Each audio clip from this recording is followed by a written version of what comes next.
Fala galera, beleza? Professor Igor Fernandes passando aqui na área para mais uma revisão especial, um Revisa Craft aqui no nosso GeoCraft, beleza? O assunto de hoje vamos falar sobre dinâmica populacional, a estrutura da dinâmica da população brasileira, analisando a composição, as características principais da população do nosso país, ok? Se você já é inscrito no canal e puder compartilhar, incentivar a galera a seguir aqui com a gente, vai me ajudar bastante. Se não, aproveite o momento, se inscreva no canal e deixe os seus comentários caso apareçam algumas dúvidas aí. Vamos nessa? Questão número 1 na tela. Olha só. A demografia é a ciência que estuda a população, analisando seu tamanho, a distribuição e a composição, além de fatores como natalidade, mortalidade e migração. A demografia é importante porque permite entender: letra A, apenas o número total de habitantes de um país. Letra B, a estrutura e as mudanças na população ao longo do tempo. Letra C, somente as taxas de natalidade e mortalidade. Ou letra D, apenas a distribuição da população no espaço. E aí? Vamos lá. Quando a gente fala de demografia, grafia está ligado ao estudo, à escrita. Demo, você vai lembrar de democracia, por exemplo. Demo é população. Então, demografia seria o estudo da população. E para que serve a demografia? Vamos pensar, por que eu preciso compreender a população de um país? Imagina que eu seja um representante de um estado, um prefeito, por exemplo. Por que eu preciso compreender a população de um país? Na verdade, a partir desse estudo, eu consigo entender se as pessoas estão vivendo bem ou mal naquela localidade. Então, eu consigo investir em melhores condições de vida, como educação, saúde, transporte, moradia. Beleza? Então, olha só. A demografia é a ciência que estuda a população, analisando seu tamanho, distribuição e composição, além de fatores como natalidade, mortalidade e migração. A demografia é importante porque permite entender que, como eu estava falando, a demografia ela é o estudo da população. Logo, para compreender se um país está bem desenvolvido ou não, eu preciso analisar as suas características populacionais. Sendo assim, eu vou falar que letra A é apenas o número total de habitantes de um país? Não. O número total de habitantes de um país eu chamo de população absoluta. Tudo bem? Então marca aí, ó, anota no seu caderno. População absoluta corresponde a um número total de habitantes. Se eu tenho uma população absoluta muito elevada, por exemplo, tipo um Brasil com mais de 200 milhões de habitantes, eu falo que aquele país ele é populoso, ok? Letra B. A demografia permite entender a estrutura e as mudanças da população ao longo do tempo? Certa resposta. Através da demografia, eu consigo compreender a mudança que existe, caso ela esteja existente, então ela ocorra em um país. Então, a partir de indicadores demográficos, como expectativa de vida, taxa de natalidade, mortalidade, eu consigo estabelecer parâmetros para melhorar a qualidade de vida da minha população. Beleza? Igor, por que não olha para C? Somente as taxas de natalidade e mortalidade? Não, até porque a relação entre natalidade e mortalidade é um indicador demográfico, que eu chamo de crescimento vegetativo ou crescimento natural. Mas a demografia ela vai muito além da relação entre mortes e nascimentos. Letra D. Apenas a distribuição da população no espaço? Não.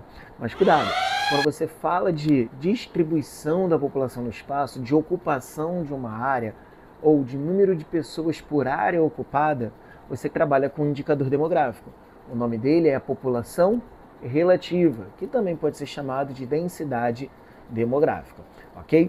É a partir da densidade demográfica que eu defino se aquele país ele é populoso, ou se aquele país é povoado ou não, tudo bem? Populoso está relacionado à população absoluta, povoado está relacionado à população relativa. Valeu? Tudo bem? É aquela regrinha básica. O Brasil, ele é um país populoso, ele tem uma grande população, porém ele é pouco povoado, porque a população está concentrada numa determinada parte do seu território. Tranquilo? Tudo bem? Vamos para a questão número 2. Tem aí um gráfico, né, uma evolução e depois aí uma transformação que existe no número médio de nascimentos por ano no Brasil, de 1950 a 2025. Então, olha, você vai vendo a cada 5 anos aí novos índices. E o que você percebe? Bom, você percebe que existe um aumento no número de nascimentos médios nesse período de 55 a 1985 e que a partir de 1985 eu vou tendo uma queda na média de nascimentos. Ou seja, eu estou tendo uma queda na taxa de natalidade no país. tudo bem? O Brasil continua crescendo a sua população, continua tendo uma população crescente, só que num ritmo cada vez menor. A queda da taxa de fecundidade no Brasil, ou seja, o número de filhos por casal, por mulheres, está relacionada principalmente a... Então, o que essa questão quer? Que você identifique o fator que contribui para a redução da fecundidade. Letra A, o aumento da mortalidade infantil. Letra B, a redução do êxodo rural. Letra C, a inserção da mulher no mercado de trabalho. Ou letra D, a diminuição da expectativa de vida. E aí, o que contribui para reduzir o número médio de filhos por família, por casal? Letra C, a inserção da mulher no mercado de trabalho. Por quê? Com o aumento no número das mulheres no mercado de trabalho, com mais mulheres inseridas nesse mercado de trabalho, eu tenho uma redução média do número de filhos por mulheres. Porque essas mulheres tendem a ter aí uma gestação, tendem a ter filhos cada vez mais tarde, até porque eu tenho um aumento do custo de vida também, o desenvolvimento de métodos contraceptivos, uma série de fatores comportamentais que fazem com que essas pessoas queiram ter cada vez menos filhos, tudo bem? E um desses fatores, com certeza, a maior participação da mulher no mercado de trabalho, ok? Beleza? Eu lembro sempre dos meus alunos, das minhas alunas, que planejam muito bem o seu futuro, que pensam primeiro em garantir uma profissão e se desenvolver financeiramente, se estabelecer para depois pensar em constituição familiar. E aí muitas já nem pensam em ter 3, 4 filhos, no máximo 1 e olhe lá. Tudo bem? O aumento da mortalidade infantil? Não, na verdade, eu estou falando da taxa de fecundidade. A mortalidade infantil vai ser o número médio de crianças que morrem antes de completar 1 ano de idade. Letra B, redução do êxodo rural? Não, na verdade, é o contrário. O aumento do êxodo rural faz com que eu tenha, a médio e longo prazo, uma redução da fecundidade, porque eu vou estar aumentando a população na área urbana, e aí o custo de vida nesse espaço urbano, além dos outros fatores que eu citei, eles acabam tendo um impacto maior sobre a população urbana.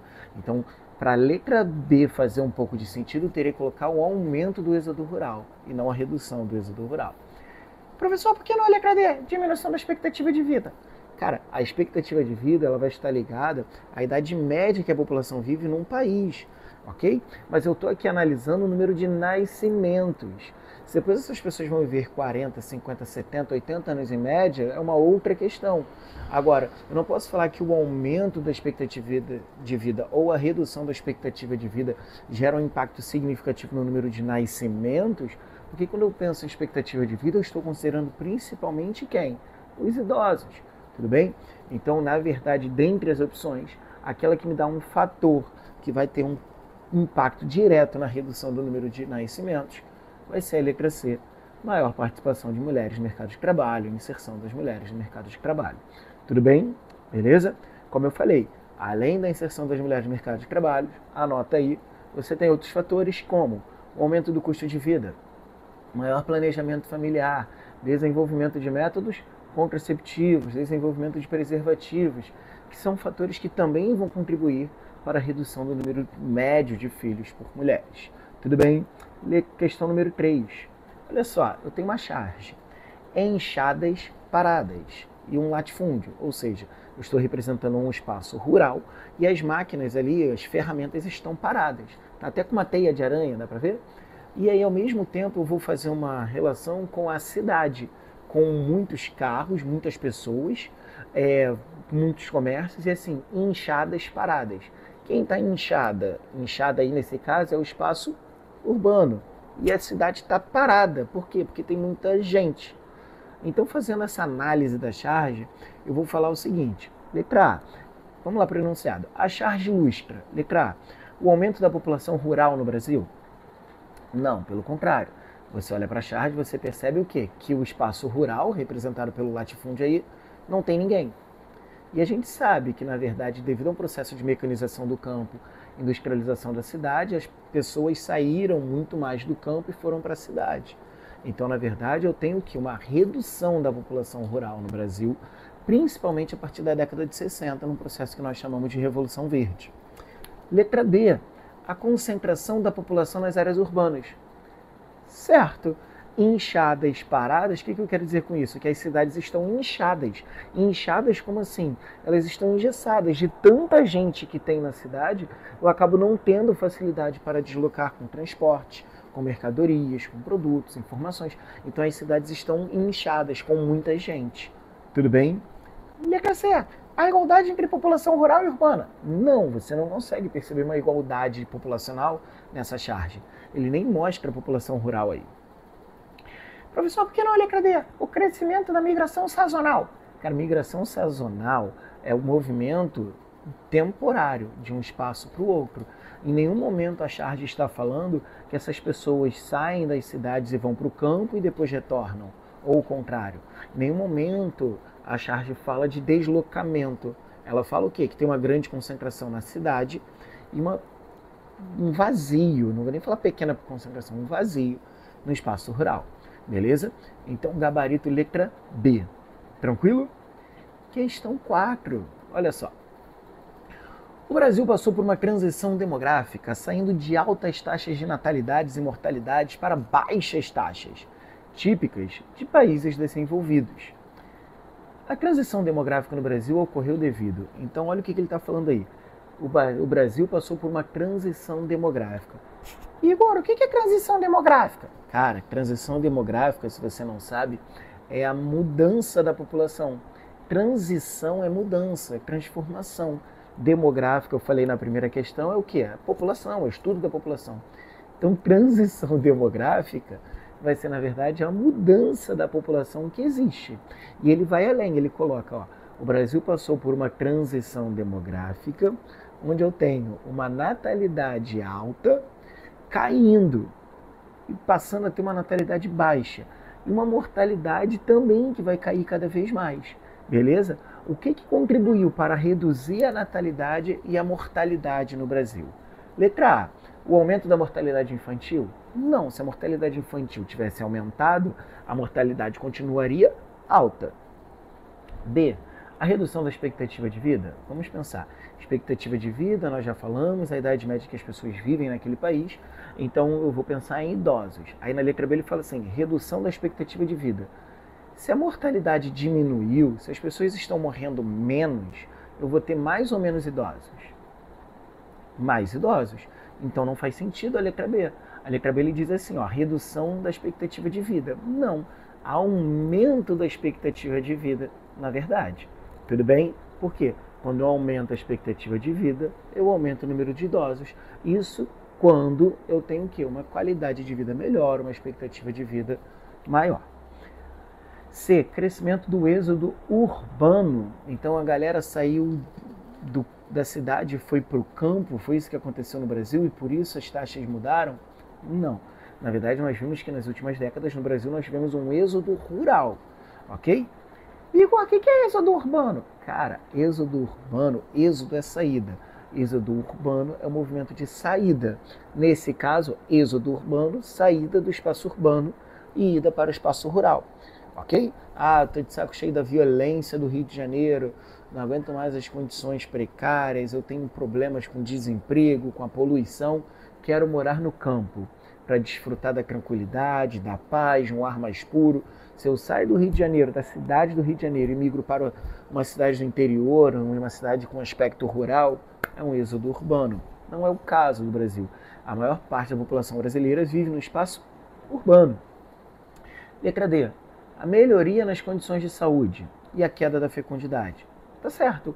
Com a melhoria das condições de saúde, a mortalidade cai e com a queda da fecundidade, a taxa de natalidade cai. Então, gabarito e letra D de dado. Tranquilo? Tudo bem? Tudo certo? Questão 5. Olha só, eu tenho duas pirâmides etárias. Na verdade, são dois momentos diferentes. Uma pirâmide de 2023 e uma projeção de como será essa população em 2070. Pegou uma questão de pirâmide etária, o que você vai fazer? Primeiro, saber o que é. Segundo, analisar. Para saber o que é uma pirâmide etária, vai a seguinte regra. A pirâmide etária é um gráfico utilizado para representar as características de uma população. E aí, como que eu represento essa população? Indicando valores relacionados à idade, ao número de pessoas por idade, por isso pirâmide etária, mas também separando por gênero. Então repara nessa pirâmide aqui do lado, ó, você tem uma parte azul, que representa a população masculina, e uma parte dourada, que representa a população feminina. E aí o que eu faço a partir daí? Eu observo o número de pessoas por partes de pirâmide.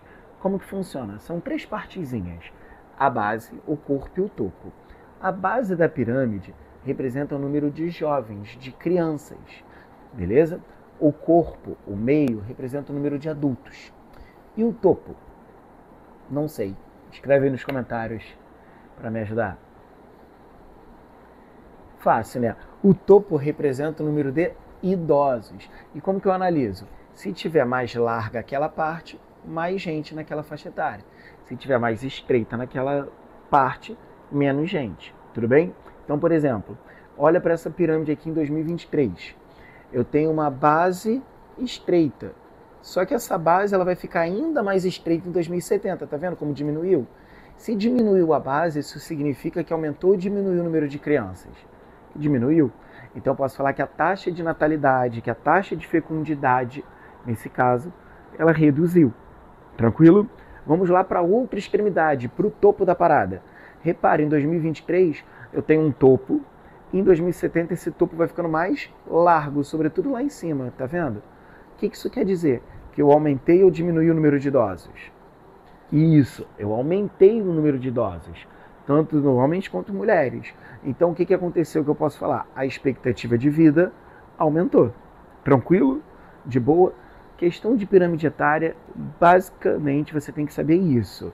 Analisar o que é base, corpo e topo e entender onde está a natalidade, onde está a fecundidade, quais fatores influenciam nessas mudanças. Vamos para o enunciado. A pirâmide etária atual do Brasil indica. Então, quando eu analiso a pirâmide etária atual do Brasil, essa é de 2023, mas considerando como ela vai ficar em 2070, indica um país com população majoritariamente jovem. Olha aqui, ó. Eu tenho uma população majoritariamente jovem? Não mais. Você percebe que eu tenho um predomínio de população aqui, ó, de 35 a 55 anos, vamos botar assim. Então eu tenho um predomínio de população adulta. E uma população adulta que daqui a algumas décadas vai o quê? Vai lá para cima, vai envelhecer. Então não. Letra B. Um processo de envelhecimento populacional? Sim. O que você repara? Que o topo ficou mais largo. Se o topo ficou mais largo, é que eu tenho mais idosos, ou seja, a população está envelhecendo. Mas, Igor, para falar de envelhecimento populacional, eu só olho para o número de idosos? Não. O envelhecimento populacional ele é caracterizado pelo aumento da proporção de idosos em relação ao número de jovens. Então, como que eu confirmo que essa expectativa de vida aumentando no Brasil está provocando um envelhecimento populacional? Olhando para a base. Olha só, eu tenho um alargamento do topo e um estreitamento da base, ou seja, está aumentando o número de idosos e está diminuindo o número de jovens. Isso é o que eu chamo de envelhecimento populacional. Tranquilo? Professor, por que não há C? Aumento da fecundidade. Olha só, se eu tenho um aumento da fecundidade, eu tenho mais ou menos crianças surgindo. Mais. Se eu tenho mais crianças surgindo, a tendência é a base da pirâmide alargar ou estreitar? Se eu tenho mais crianças, a base fica mais larga. É o que está acontecendo nessas imagens? Não, né? Então eu vou falar pelo contrário. A fecundidade no Brasil está diminuindo. Nós já falamos sobre isso aqui no vídeo. Letra D. Crescimento acelerado da população. Se a base está ficando estreita, isso significa que a natalidade e a fecundidade está diminuindo. Então a população não está crescendo aceleradamente. Pelo contrário, ela está reduzindo o seu ritmo de crescimento. Tranquilo? Show de bola? De boa? Posso para a próxima? Próxima questão. Questão 6. Imigração é a entrada de pessoas em um país, enquanto emigração é a saída. Se um brasileiro vai morar nos Estados Unidos, ele é considerado que... Vamos lá. Fiz besteira. Se liga. Imigração, emigração e migração.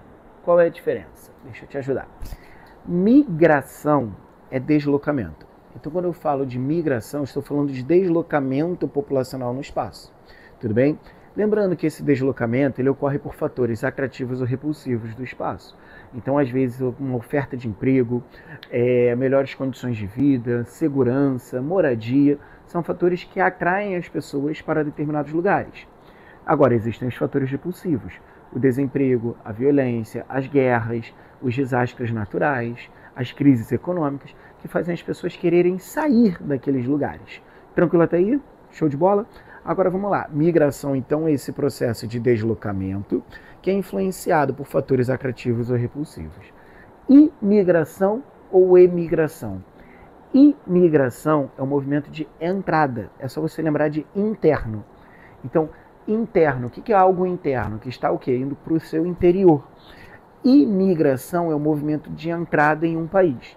Então, por exemplo, se o Gabriel, meu filho, resolve morar na Itália para fazer um teste na Inter de Milão, o que vai acontecer? Ao entrar na Itália, lá na Itália, ele vai ser considerado o quê? Um imigrante, porque ele está entrando no meu país, entrando na Itália. Tudo bem? Mas a partir do momento em que ele sai do Brasil e vai para a Itália, ele está deixando o Brasil, ele está saindo, externo, eu vou falar que ele é um emigrante aqui no Brasil. Então, resumindo, fechando a tampa do baú. Emigrante é o que sai, imigrante é o que entra. Tranquilo? De boa? Se um brasileiro vai morar nos Estados Unidos, ele é considerado, letra A, imigrante nos Estados Unidos e emigrante no Brasil?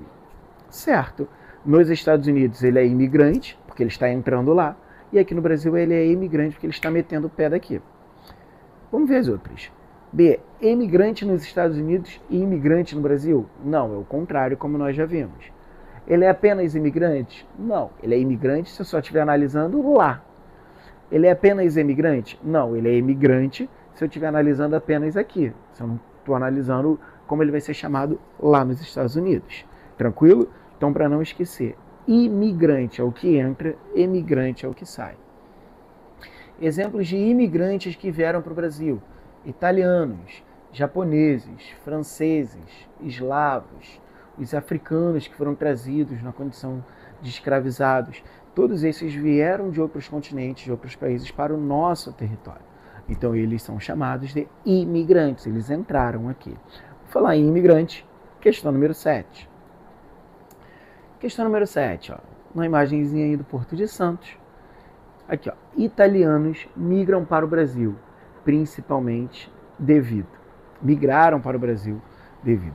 Então, os italianos que vieram para o Brasil, principalmente no século XIX, vieram, letra A, devido à falta de terras na Europa, letra B, devido a perseguições políticas na Itália, letra C, devido a crises econômicas e oportunidades de trabalho na agricultura, ou letra D, devido a incentivos para trabalhar na indústria brasileira. E aí? Quando eu penso em italianos no Brasil, vou destacar principalmente São Paulo, a grande entrada de imigrantes italianos pelo Porto de Santos, que foram trabalhar sobretudo nas lavouras. É a grande comunidade italiana em São Paulo. Esses caras vieram para o Brasil, letra C, devido à crise econômica que enfrentavam na Europa, uma Europa que tinha passado por um processo de industrialização, mas aí onde eu tenho uma urbanização desordenada, então a qualidade de vida não era como é hoje naquele período do século XIX.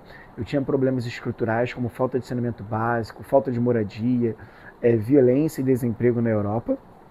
E também eu preciso considerar que muitos foram atraídos para o Brasil para trabalhar nas lavouras de café. Outros recebiam terras na região sul do país.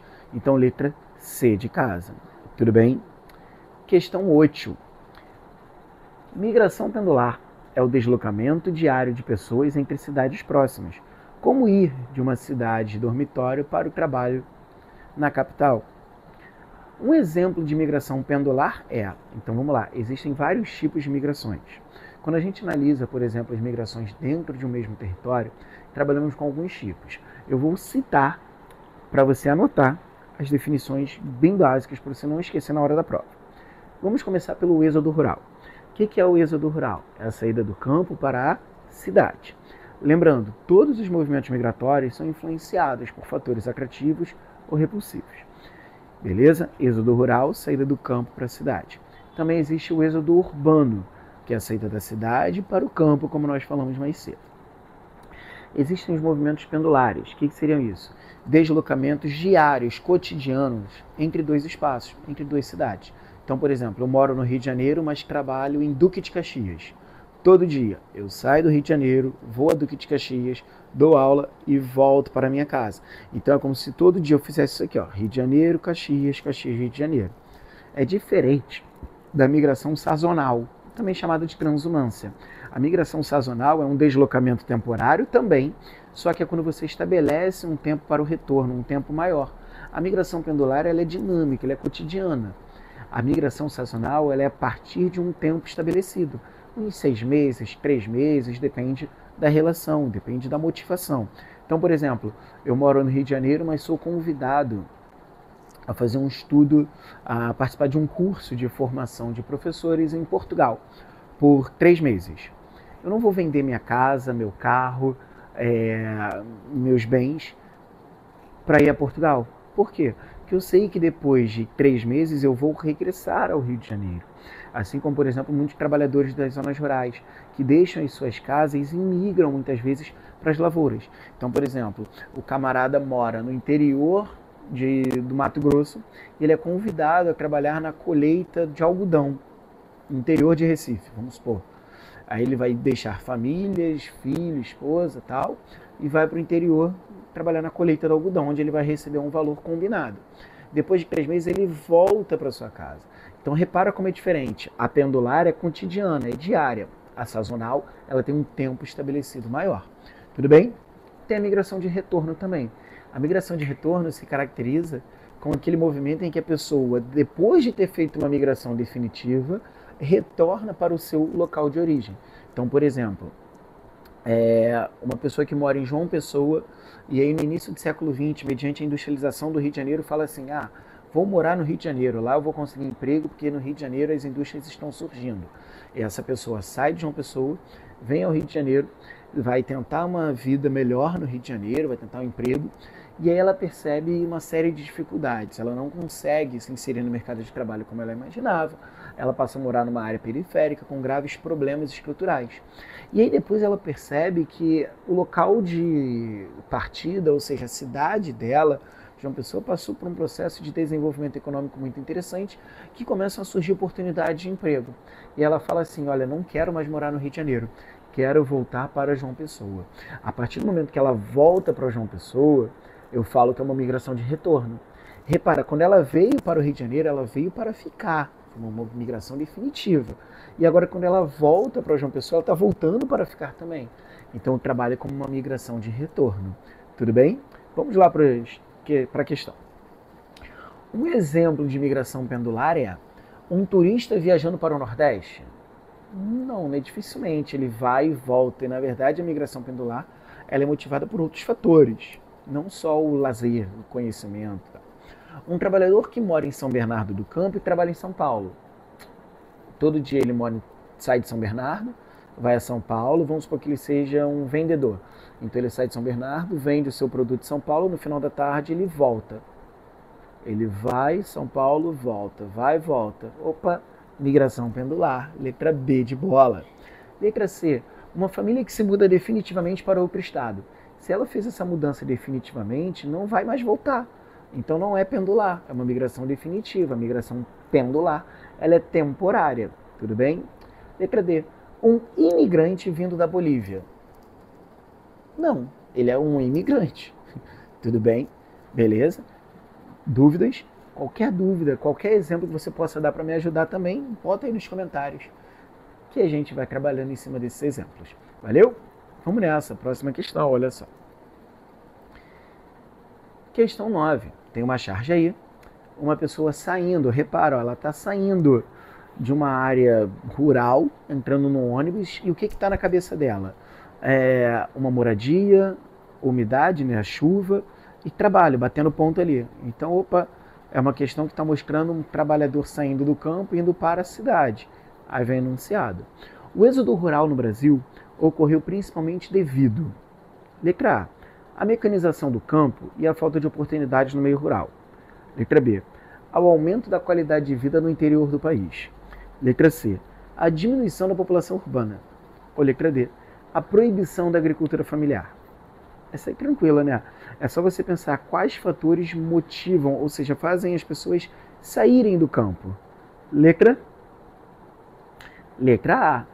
A mecanização do campo, que é um fator repulsivo, porque as máquinas passam a substituir esses trabalhadores, elas são mais eficientes muitas vezes, e além disso, a falta de oportunidades de emprego no espaço rural e ao mesmo tempo a oferta de emprego no espaço urbano. Então, letra A, para você marcar aí o gabarito, ok? Questão 10. Já falei sobre transumância, quero ver se ligou, hein, se tu anotou. A transumância é um tipo de migração sazonal, comum em regiões agrícolas, onde trabalhadores se deslocam temporariamente para colheitas. Beleza? Eu dei um exemplo, hein? Falei até de algodão em Recife e tal. Um exemplo de migração sazonal no Brasil é, letra A, a vinda de japoneses para trabalhar nas indústrias. Porque não tem indústria no Japão, a galera veio procurar indústria no Brasil. B, a emigração de brasileiros para os Estados Unidos. Será? C, o deslocamento de boias frias para cortar cana-de-açúcar em São Paulo. Ou letra D, a migração pendular nas metrópoles. Essa ficou tranquila, hein? Letra C, o deslocamento de boias frias. Primeira coisa que você vai considerar, migração pendular, migração sazonal, são movimentos migratórios temporários. Por que não são iguais? Como eu falei, a migração pendular é cotidiana, é diária. A migração sazonal não, tem um tempo maior de estadia. Agora, professor, eu não sei o que é boia fria, cara. Quem é esse cara? O boia fria é um personagem importante aí. O boia fria é aquele trabalhador que vai sair da sua moradia, do seu local de origem, para trabalhar na colheita de cana-de-açúcar, por exemplo. E aí na colheita ele vai trabalhar ao extremo. E aí por que usam esse termo, boia fria? Porque esse cara ele trabalha tanto tempo, ele tem que fazer uma demanda tão grande, que quando ele para fazer a sua refeição, muitas vezes, essa refeição já está fria. Por isso a ideia do boia fria, porque ela acaba expondo a exploração dessa mão de obra, que essa mão de obra sofre quando vai realizar esse tipo de migração sazonal. Beleza? Questão 11. Um fator repulsivo para as migrações é... O que é fator repulsivo? É aquele que expulsa. Letra A, a oferta de emprego. Letra B, a violência urbana. Letra C, a qualidade de vida. Ou letra D, o acesso à educação. E aí? Letra B, a violência urbana. A oferta de emprego é um fator atrativo. As pessoas não vão querer sair de um lugar porque está tendo muito emprego. Pelo contrário, elas vão querer ficar nesse lugar se está tendo muito emprego. Letra C, qualidade de vida também é um fator atrativo, né? Ah, quero sair não quero mais morar na zona sul da cidade do Rio de Janeiro porque aqui a qualidade de vida é muito boa. Não combina muito, a não ser que você vá para uma área onde a qualidade de vida seja ainda melhor. Acesso à educação. Na verdade, acesso à educação é um fator importante, atrativo também. Beleza? A falta de acesso à educação seria um fator repulsivo. Então, dentre as opções, letra B para você marcar. Já estamos acabando. Questão 12. A imigração forçada de africanos para o Brasil ocorreu principalmente por causa. Então, por que eu tenho muitos africanos vindo para o Brasil, sobretudo entre os séculos 16, 17, 18 e 19 no Brasil? Letra A, devido às guerras na África. Letra B, o principal fator foi a falta de trabalhadores europeus. Letra C, devido à industrialização brasileira. Ou letra D, devido à necessidade de mão de obra escravizada no sistema de plantation. Essa é tranquila, né? Letra D, você vai considerar que o sistema de plantation é aquele sistema produtivo adotado pela colônia, na verdade, pelos portugueses, que tinha como objetivo produzir para abastecer a metrópole, de acordo com o pacto colonial. E aí, no sistema de plantation, você tem aquelas características principais. Quais são? Monocultura, produção voltada para exportação, uso de mão de obra escravizada e latifúndio. Então, eles exploravam a mão de obra, escravizavam a mão de obra nativa, os indígenas, e também passaram a importar a mão de obra africana, uma migração compulsória, forçada, beleza? Horrível para a nossa história, vergonhosa para a nossa história. Questão 13. Os japoneses migraram para o Brasil devido, letra A, A industrialização do Sudeste. Letra B, a perseguição religiosa no Japão. Letra C, a falta de terras no Brasil. Letra D, a crises econômicas no Japão e incentivos do governo brasileiro. Olha como fica tranquilo. Por mais que você não saiba, talvez, não lembre muito da questão da migração japonesa, você vai colocar na sua mente o quê? Fatores atrativos e repulsivos. O que provavelmente provocou a vinda dos japoneses? A industrialização do Sudeste? Mas espera aí, o Japão se industrializou antes do Brasil. O Japão é uma potência industrial, então isso não é um grande fator atrativo aí. A perseguição religiosa no Japão? Não, até porque nós não temos historicamente indícios de perseguições religiosas nessa região do Japão. A falta de terras no Brasil? Bom, se tem uma coisa que o Brasil tem que o Japão não tem, são terras. Então eles não viriam para cá porque falta terras. Letra D. Crises econômicas no Japão e incentivos do governo brasileiro? Sim, em momentos de instabilidade da economia japonesa, sobretudo naquele período do pós-Segunda Guerra Mundial, você acaba tendo o Brasil como uma área atrativa para os japoneses. Questão 14. Essa nós já respondemos, quero ver se você está atento. Ó, a redução da fecundidade no Brasil está ligada ao aumento da mortalidade infantil, à urbanização e planejamento familiar, ao crescimento do êxodo rural ou à diminuição da expectativa de vida? Eu respondi essa questão, só que eu dei outros fatores que explicam a redução da fecundidade. Foi a questão número 2. Na questão número 2 nós falamos o quê? A entrada da mulher no mercado de trabalho contribui para a redução da fecundidade.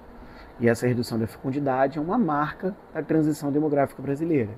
E agora, qual é outro fator? Letra... Isso aí, letra B. A urbanização, porque vou tendo um aumento do custo de vida, beleza? A maior participação das mulheres no mercado de trabalho, nessas áreas urbanas, e o maior planejamento familiar. As mulheres passam a planejar melhor e querem ter menos filhos, em média. Questão 15. O Brasil terá mais idosos que crianças em 2030, segundo o IBGE. O envelhecimento populacional no Brasil é resultado, letra A, da queda da fecundidade e do aumento da expectativa de vida. B, do aumento da natalidade e da mortalidade infantil.